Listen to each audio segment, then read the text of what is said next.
Hello, you're watching All 24 News, world news program arrived from Algiers. Coming up next are your headlines.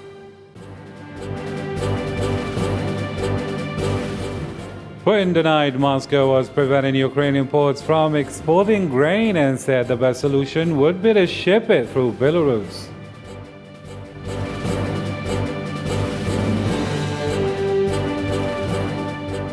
At least 4 people died and several were seriously injured in a regional train accident in the Bavarian Alps in southern Germany.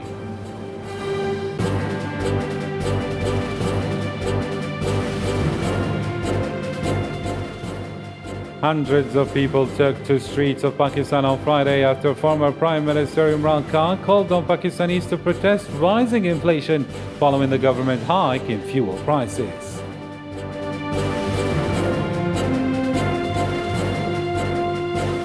A protester was shot dead in the Sudanese capital Friday as UN human rights expert Adama Dieng urged authorities to refrain from the use of excessive force against demonstrators.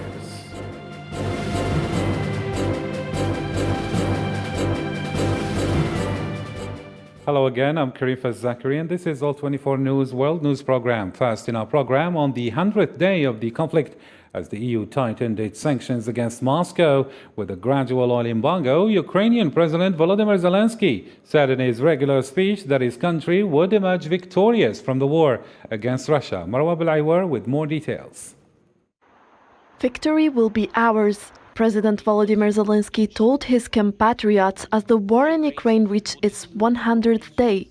While praising his country's resistance, he said the situation in the Donbass region has reached a critical point. From Ukraine, where the field is blooming, but her hair is getting gray. From Ukraine that stands and will stand. Ukraine whose glory and freedom have not yet perished. Ukraine to which we say glory. Glory to Ukraine. Glory to the nation. And everyone knows the next phrase, death to the enemies, because there are 3 words. We've been fighting for 100 days already after 8 years. Peace, victory, Ukraine. Glory to Ukraine. Moscow, which concentrates its forces in the Donbass region, assures for its part that it has already achieved some of its objectives. Since the military operation in Ukraine introduced on February 24th by Vladimir Putin, the Russian army has tripled the portion of Ukrainian territory it controls. With the Crimean Peninsula and the occupied territories of Donbass and southern Ukraine, Russia now controls almost 125,000 kilometers square, according to President Zelensky. Children are among 800 people hiding beneath a chemical factory in an eastern Ukrainian city, which is now 80% controlled by Russian army.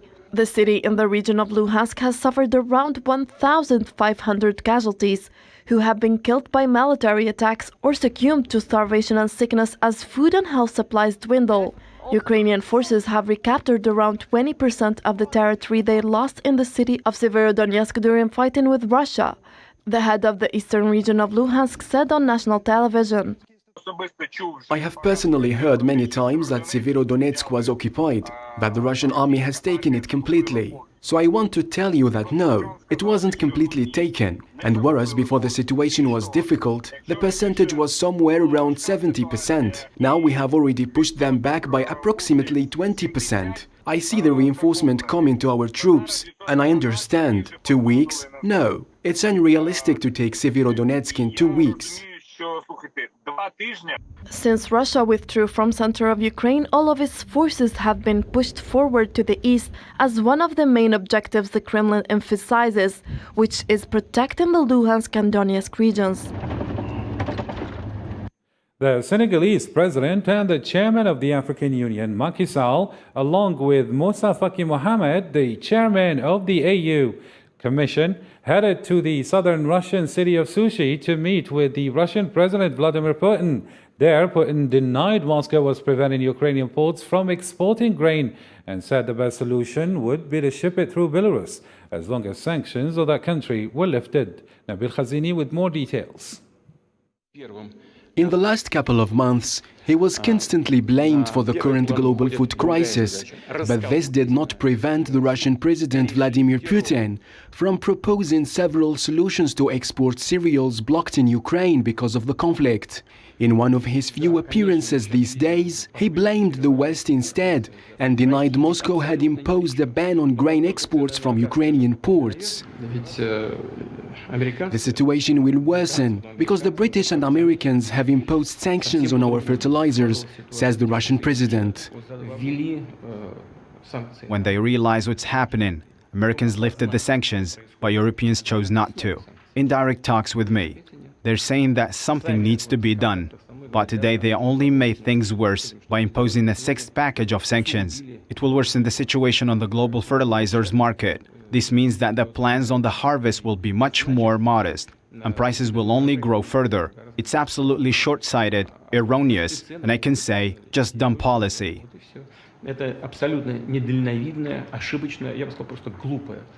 In the southern Russian city of Sochi, he warmly welcomed the Senegalese president and the chairman of the African Union, Macky Sall, along with Moussa Faki Mohamed, chairman of the African Union Commission.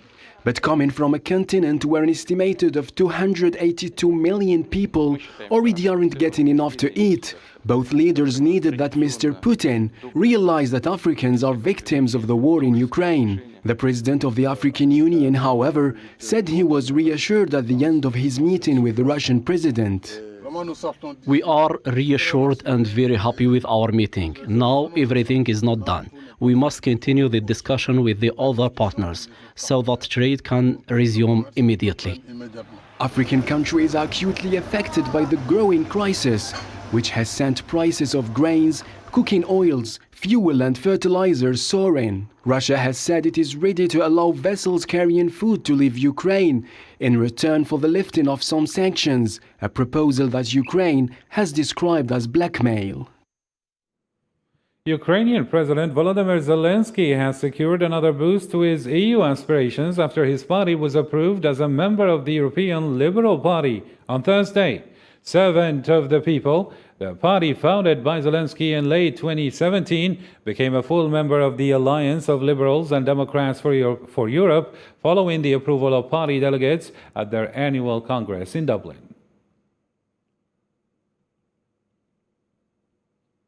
President Emmanuel Macron said it is critical that Russia is not humiliated so that a diplomatic solution can be found when the conflict in Ukraine stops, and he believes Paris will play a mediation role in the conflict's resolution.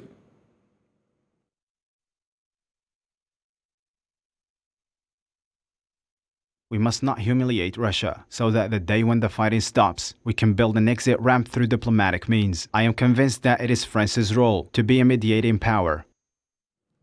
Hundreds of people took to the streets of Pakistan on Friday after former Prime Minister Imran Khan called on Pakistanis to protest rising inflation following the government hike in fuel prices. The country's finance minister said on Thursday Pakistan would slash fuel subsidies for a second time in a week in a bid to control the fiscal deficit and secure International Monetary Fund bailout money. The price hike has been the main issue between Pakistan and the IMF to reduce the fiscal deficit before the annual budget is presented later this month.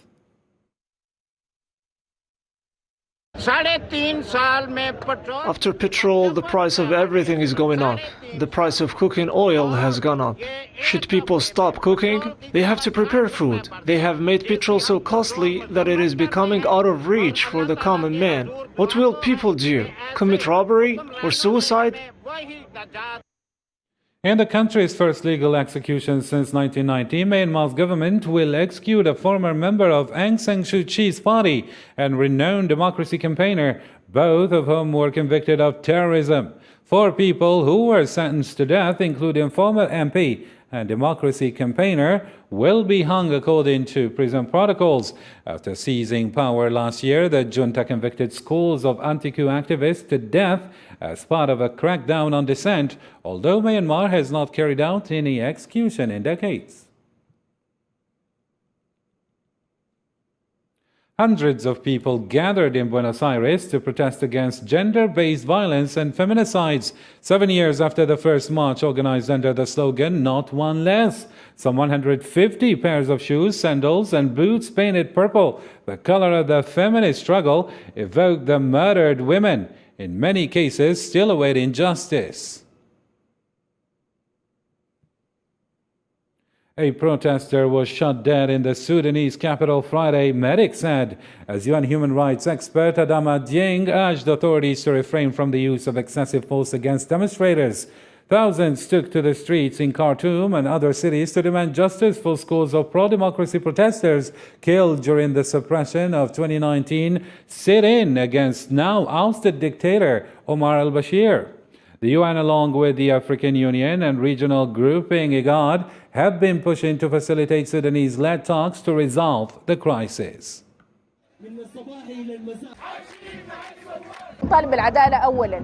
We want justice above everything else, because without justice we can't have a democratic state.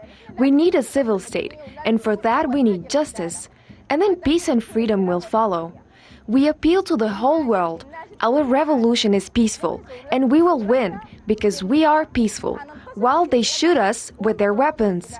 We lose a martyr every day. Speaking to reporters in New York, UN spokesperson Stefan Dujarric reported that 2 UN peacekeepers were killed in Mali.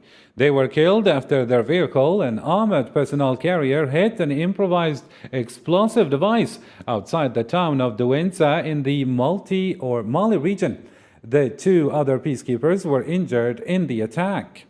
Moving on now, 5 mass shooting in less than a month, which left tens of casualties. The U.S. is witnessing an unprecedented rise in gun violence incidents. Horrific data released showed that there are more guns than people in the United States. Hossein Burkan with more details.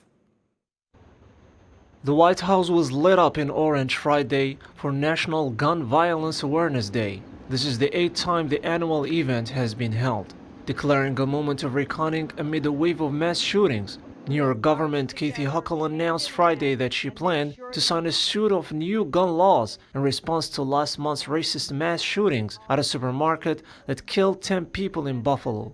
New York legislators voted to ban anyone under age 21 from buying or possessing a semi-automatic rifle. We will march together, hand in hand, and make sure that we change the laws that resulted in an 18-year-old being able to go into a store and buy an AR-15, the same kind of gun, bought by another white 18-year-old in Texas that slaughtered a group of children just simply sitting in their classrooms and 2 brave teachers. Vice President Kamala Harris, in turn, told the nation's mayors that this is the time for unity and fighting for tougher gun laws. Harris' comments came during a speech to the 19th annual meeting of the U.S. Conference of Mayors in Reno, Nevada on Friday. It is a time to renew our commitment to fight for unity, to remind our communities that we all have so much more in common than what separates us. No 86-year-old should fear for her safety to go to the grocery store. No 9-year-old should be afraid to go to school. And no 18-year-old should be able to buy a weapon of war. The measures taken received a lot of critiques, as teachers in Ohio were frustrated after lawmakers passed a bill Wednesday that would allow them to carry guns in school safety zones. The bill overrules an Ohio Supreme Court decision from last year that required teachers to receive gun training equivalent to the training police officers receive. These measures came as a horrific data released by the nonprofit Gun Violence Archive, which showed that at least 233 mass shootings have taken place so far in the United States this year alone. Statistics arise amid the fallout of several devastating shootings in New York, Texas, and Oklahoma in recent weeks. According to the U.S. Bureau of Labor Statistics monthly jobs reports released Friday, employers in the United States added 390,000 jobs in May, representing a robust yet a slower pace of hiring. Unemployment rate held steady at 3.6% for this 3rd consecutive month, while job gains for March and April were revised down by a total of 22,000 jobs. The pandemic has hit labor sector in the U.S. However, most industries, with the exception of leisure and hospitality, manufacturing, healthcare, wholesale trade, and local government education, have regained all the jobs lost during the pandemic. A former senior advisor to ex-President Donald Trump was charged with a contempt of Congress for refusing to comply with the House Representatives Committee probing the Capitol attack. On the other hand, Peter Navarro accused the Justice Department of prosecutorial malpractice when he was arrested at a local airport. According to Navarro, the committee's goal is to penalize Trump and prevent him from seeking re-election to the presidency. What that kangaroo committee is doing right now is investigating for punitive purposes. They're essentially acting as judge, jury, and executioner. Their mission, their clear mission, is to prevent Donald John Trump from running for president in 2024 and being elected for president. And people like me are in their way, and they're not coming for me and Trump, they're coming for you. All 74 million of you who voted for Donald John Trump. According to German local police, at least 4 people died and several were seriously injured in a regional train accident in the Bavarian Alps in southern Germany. Islam Said has more insights in the following. A train accident in the Alps in southern Germany on Friday left more than 4 people dead and many more injured. Police said 60 people had been on board at the time of the crash, which occurred near a popular ski resort and a hiking destination. A regional train that left Garmisch-Partenkirchen and was destined for Munich derailed shortly beyond the outskirts of the city for unknown reasons. Several wagons overturned and fell down on an embankment. Numerous people were injured. There were presumably also people killed. 3 of the double-deck carriages overturned and many people were pulled out of the windows to safety. German Minister of Transport described the accident as dramatic and said experts are on hand to determine the causes of the accident. The images from Garmisch-Partenkirchen are dramatic. We cannot yet assess the magnitude of the disaster as a whole today. My thoughts are with the injured, the victims, and their loved ones. We are in close contact with the intervention forces on the ground and helping wherever we can. Our experts are on hand to work with the police to determine the causes of the accident. No immediate information was given on the identities of the dead or whether the driver was among the casualties. Prosecutors have launched a probe into the cause of the accident, which wasn't clear so far. While the first round of election will take place on the 12th of June in the 11 constituencies of the French established outside France, the elections have already begun. Since the creation of the constituencies of the French abroad in the National Assembly in 2008, the case of the election of their deputies by expatriates is a bit special. They may vote as their fellow citizens residing in the national territory in their consular polling station, physically or by proxy, a week earlier for French abroad, on June 4th in the America and Caribbean area, and on June 5th in the rest of the world. Hong Kong authorities announced a temporary closure of the venue of historic and peaceful commemoration of the Tiananmen crackdown on Friday, coinciding with the 33rd anniversary of that event in Beijing. Hong Kong authorities did not explain their concerns about the commemoration of the history of the Chinese Communist Party's crackdown on Chinese people in 1989. The U.S. State Department has updated its fact sheet on Taiwan again to reinstate a line about not supporting formal independence of Taiwan. The latest version of the fact sheet, published on Saturday last week, states, "We do not support Taiwan independence," a phrase that had been included in the fact sheet since at least 2018, before it was removed on May 5th. However, Washington says the update does not reflect a change in policy regarding the Chinese-claimed island following the removal of the phrase that angered Beijing.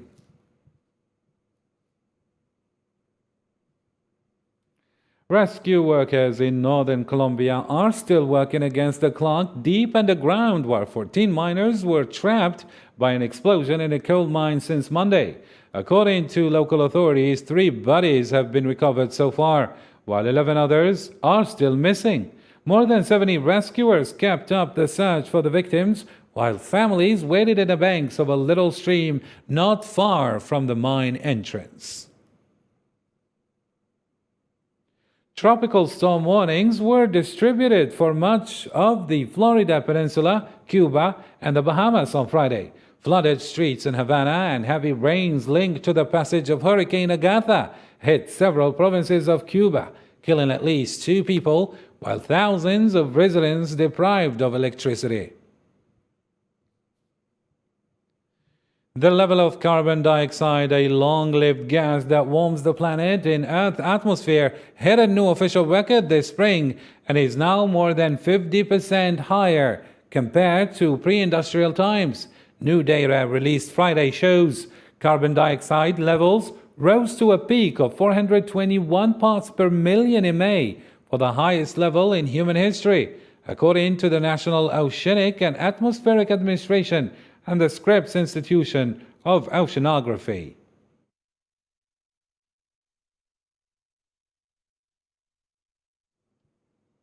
Rafael Nadal reached the French Open final after his opponent Alexander Zverev was forced to quit the game after suffering from an injury in his right ankle. Rafael Nadal has reached 14 French Open finals, but never amid such scenes as his opponent being taken off court in a wheelchair. The Spanish tennis superstar will play Casper Ruud in Sunday's final. The match also knew a scene of an activist wearing a t-shirt with the message "We have 1,028 days left," who interrupted the French Open semi-final by tying herself to the net with metal wires. Queen Elizabeth II will not attend a church service to mark her Platinum Jubilee, according to Buckingham Palace, because she experienced discomfort at events on Thursday. 96-year-old Elizabeth, who became Queen at 25, is Britain's longest reigning monarch and the first to reach the milestone of 7 decades on the throne. But this time she will miss the Platinum Jubilee church service because of her poor health.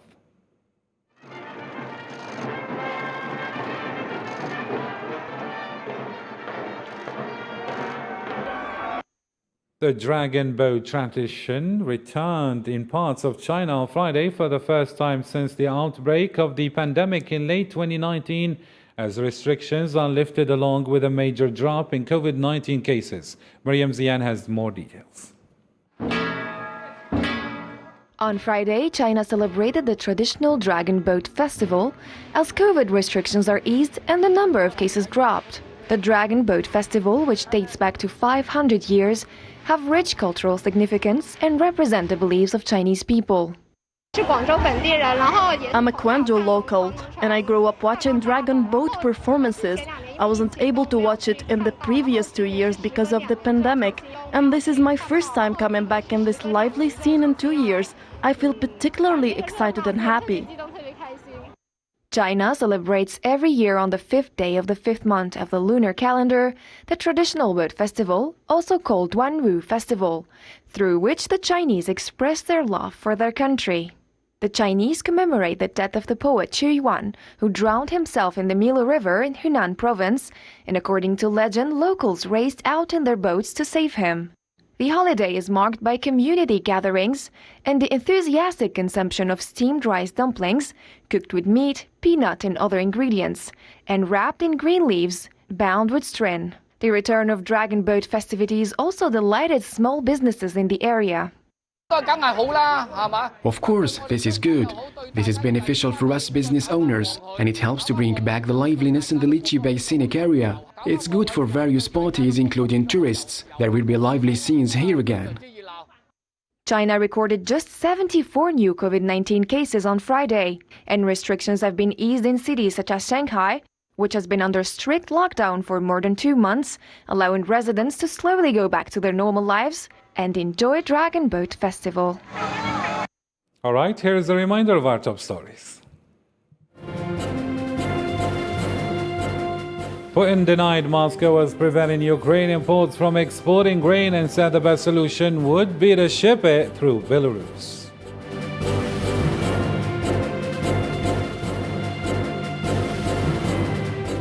At least 4 people died and several were seriously injured in a regional train accident in the Bavarian Alps in southern Germany.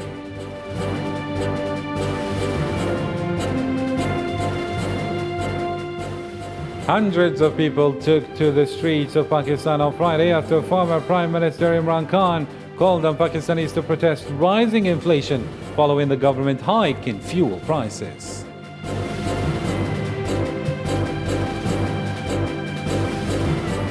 And finally, watch now news. A protester was shot dead in the Sudanese capital Friday as UN human rights expert Adama Dieng urged authorities to refrain from use of excessive force against demonstrators.